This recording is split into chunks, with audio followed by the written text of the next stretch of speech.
Hi, I'm Andy Robertson, East Lothian Council's Archaeology and Heritage Officer. Welcome to this virtual presentation of A Bridge Too Far, where we'll be looking at half a mile of coast and 11 bridges that it's taken to cross Dunglass Dean and Bilstein. This has been presented as part of East Lothian Heritage Online Festival, which is a replacement for our usual East Lothian Archaeology and Local History fortnight. I hope you enjoy it. So where are Dunglass Dean and Bilstein? Situated at the southern extremities of East Lothian along the A1, Dunglass Dean forms the boundary with Scottish borders. Half a mile backwards towards Dunbar, you would have passed over Bilstein. Now these deans form part of a series of deans, including Piers Dean and Tower Dean down in Berwickshire, which historically have been problematic to cross. Indeed, Oliver Cromwell, in the campaign that culminated in the Battle of Dunbar too, lost innumerable men and horses trying to cross these deans.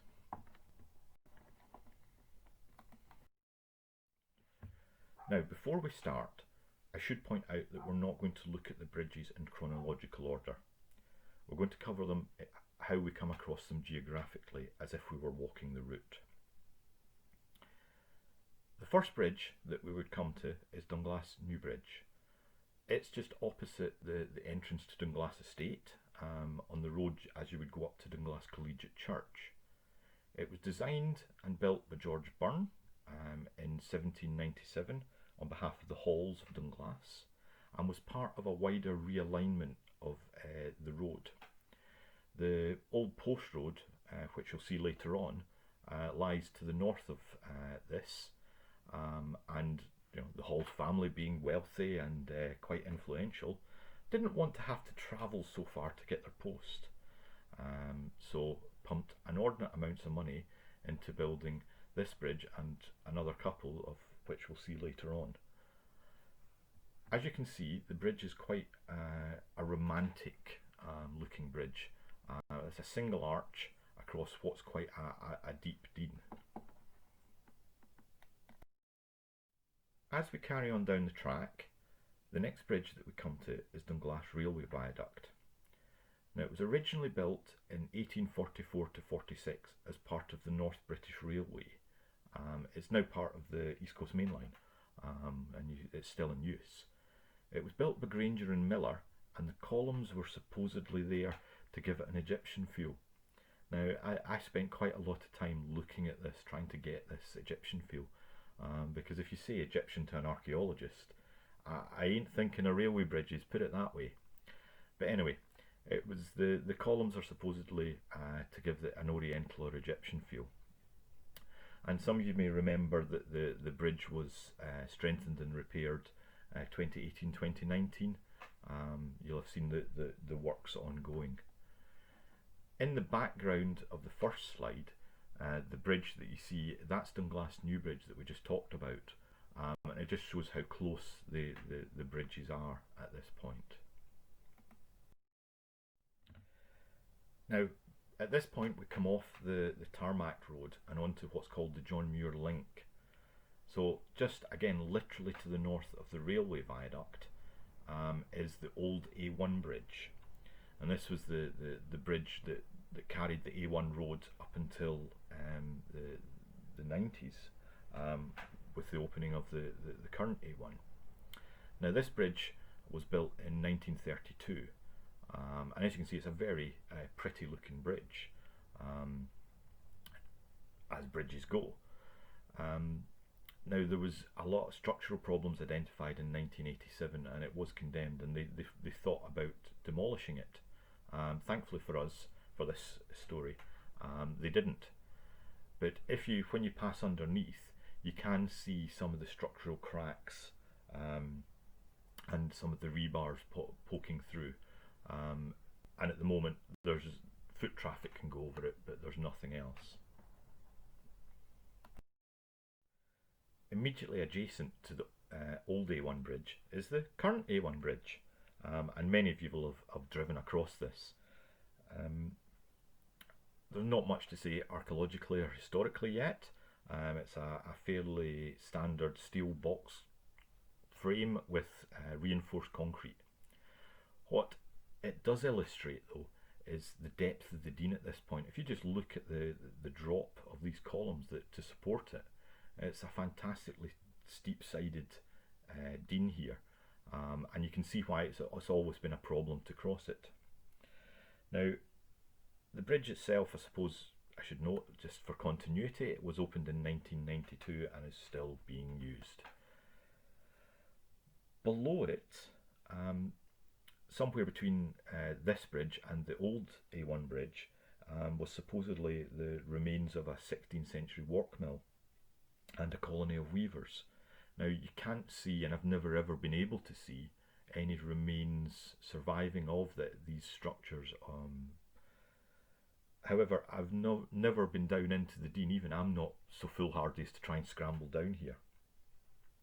But I thought I'd look up what a work mill actually was, and it's for fullering cloth.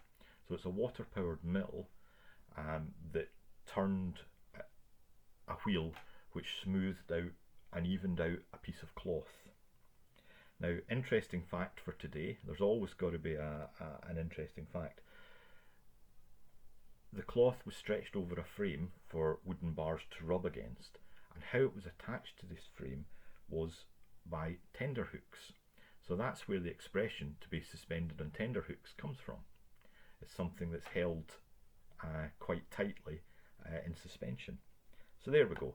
No days wasted, and you've learned something today. Now, I've put this slide in just to give you an overview of the bridges that we've just rattled through there.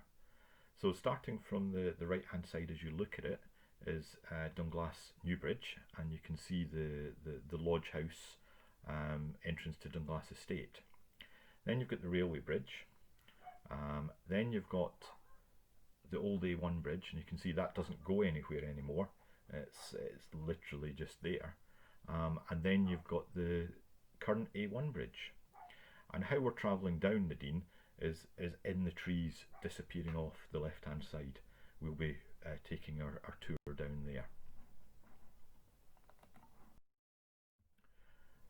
As we move towards the coast down Dunglass Dean, the next bridge that we come across is Dunglass Old Bridge. This was constructed in the early 17th century as part of a new route for the post road. It was moving the post road away from the coast. Now, the cost of post roads and bridges was quite expensive, so quite often they were tolled, especially at the bridges, and indeed the Dunglass Old Bridge was a tolled bridge. Now, if you look at the bridge and compare it to some of the ones we saw earlier, this is a fairly hefty beastie. You know, it's a completely different construction technique, and if you look closely, the photographs aren't the best, but the construction's in 3 phases, as well as multiple patching ins and repairs.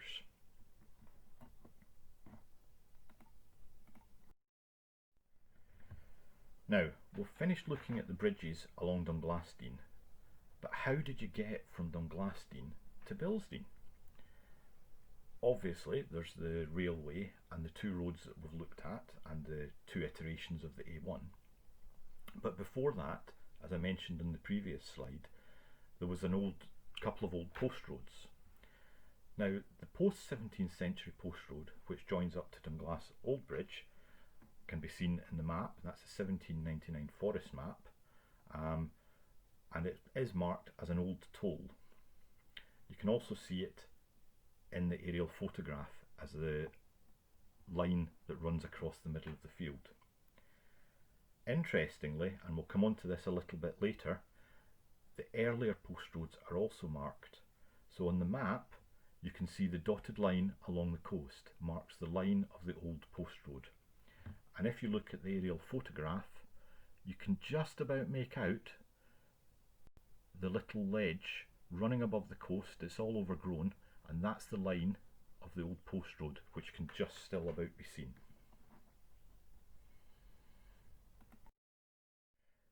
Just to the north of Dunglass Old Bridge is Dunglass Mill.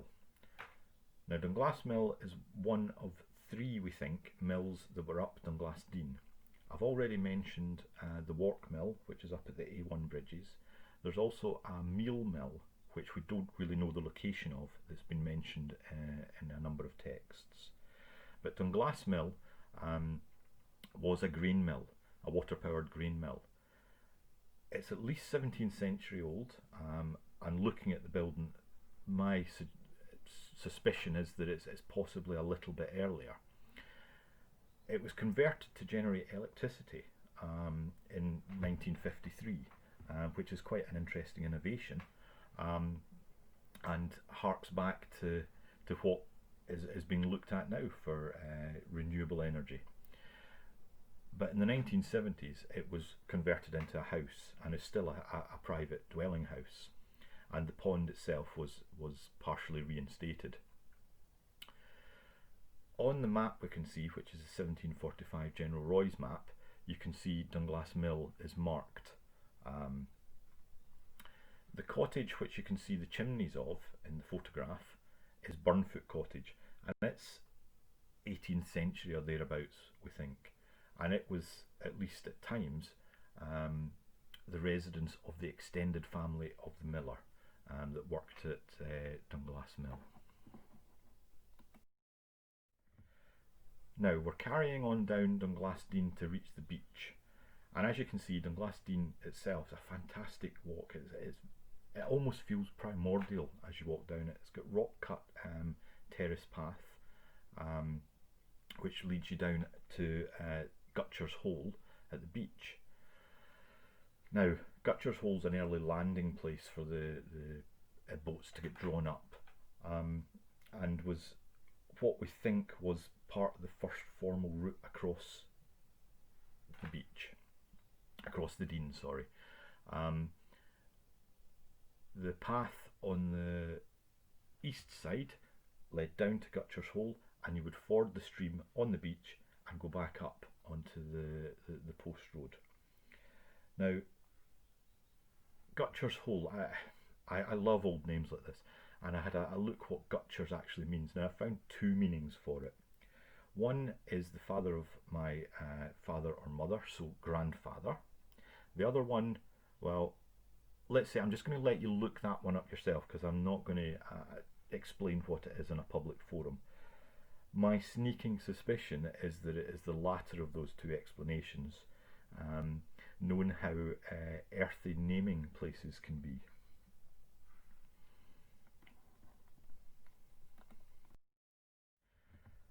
Now, before we leave Dunglass Dean, I couldn't not highlight this little chap. He's carved into the eastern side of the Dean, just as it reaches the coast.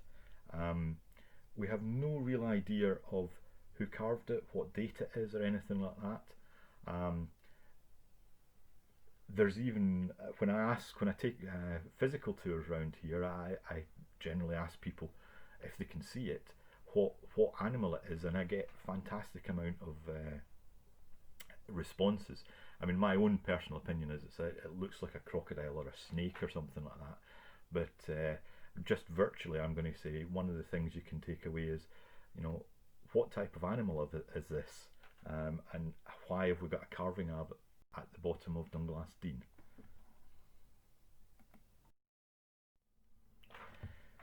Now we're moving along the beach towards Bilstein, and I've mentioned at various times the early post road, the pre-17th century post road. Now it's very difficult to see it, but it's just on a terrace just above the actual beach itself. But there are a couple of places you can still see it.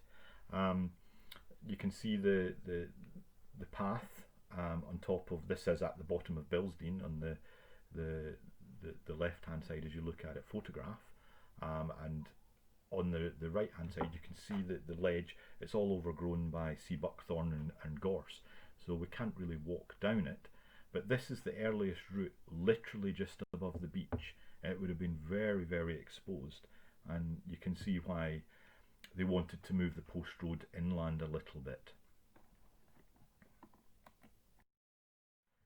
Now I mentioned earlier that I'd try and simplify and explain the various crossings of the Deans and the routes between them. This is my fantastically colourful attempt at putting them on overlay on a modern map. I'm not going to try and explain it in great detail. Hopefully you can, if you're watching this by yourself, you can pause the video and look at it. I hope the key explains it all, and I've tried to put dates where I could on the various crossings. But as you can see, just from looking at it, this has put a lot of time and effort into getting across what's a relatively short span of coastline. And it just shows how important moving north-south is, or has been, over the years. Now, we've been down Dunglastin, we've been along the beach, we've looked at the bridges in Dunglastin, we've looked at the post roads, we've looked at some nice carvings. We've finally reached the sea mouth of Bilstein, and we come across this fantastic bridge. Now, the top part of this bridge was built at the same time as Dunglass New Bridge, that's 1797 to 8. But interestingly, it's on the same alignment as the earliest post road that we've identified. The bottom part, the grassy part, is an earlier bridge. It's just been built on top. But there's always been a kind of question of why go to the effort of rebuilding a bridge once you've moved the post road. And the best explanation, I suppose, that we can come up with is that by putting this in, it actually enables a cart to be able to get down onto the beach for the collection of seaweed for manuring the fields and for bringing in a fishing catch, as we're just about to look at the fishing station of Dunglass Village or Piers Haven.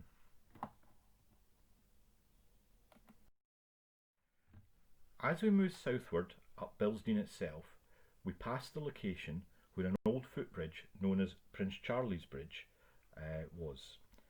Now, this bridge collapsed a few years ago in bad weather conditions, but was literally just a couple of slabs over the riverbed.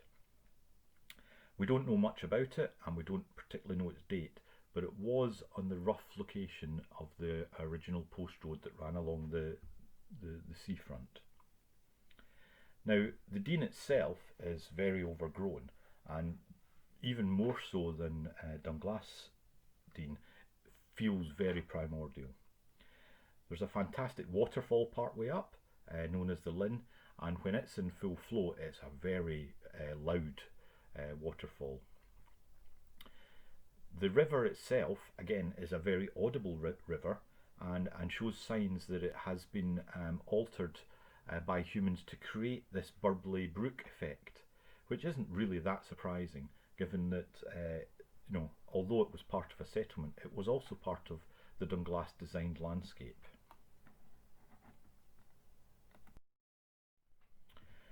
Now, the settlement at Bilsdean was primarily a fishing station.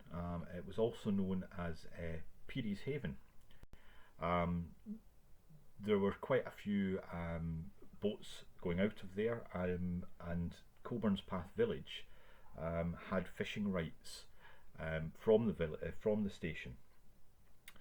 However, by 1795, many of the houses had fallen into disrepair, and the fishermen transferred to Cove Harbour, which is a much more secure harbour, as the boats at Piers Haven were just drawn up on the sand.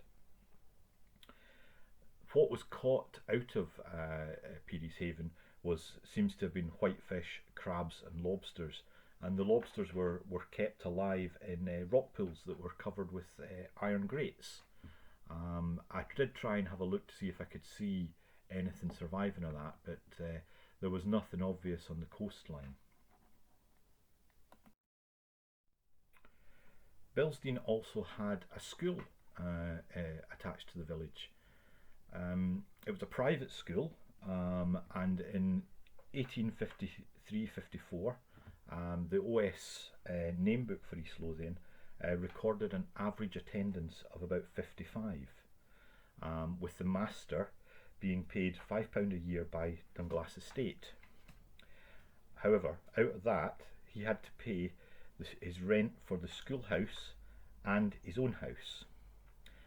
The schoolmaster was a Mr. D. Blackhall at this period. The picture that I've shown here is the location of where the school was. There's nothing really left to see, but you can see on the first edition map the school is marked just below where the railway line is. To the immediate south of where the school was located is the proverbial bridge too far. This location, although it looks more like a culvert at the present moment, is where there have been 3 bridges, one on top of the other. The current iteration, which is the modern A1 bridge, was directly on top of 2 other bridges, which have since been removed. In effect, this cut the village of Bilstein in half. Northern part of Bilstein slowly trailed away to what we see just now, whereas the southern part partially survived. What we can see in amongst some later railway cottages are the remnants of Bilstein Village itself. Now these cottages are now private dwellings and are much altered, but looking at them there is the suggestion that they do date to when Bilstein was functioning as a fishing station. So, next time you take the 30-second drive along the A1 between Bilstein and Dunglass, just remember the amount of monumental effort that it has taken to enable us to travel so freely. I hope you've enjoyed this, and I hope you tune in for some other online Heritage Festival events.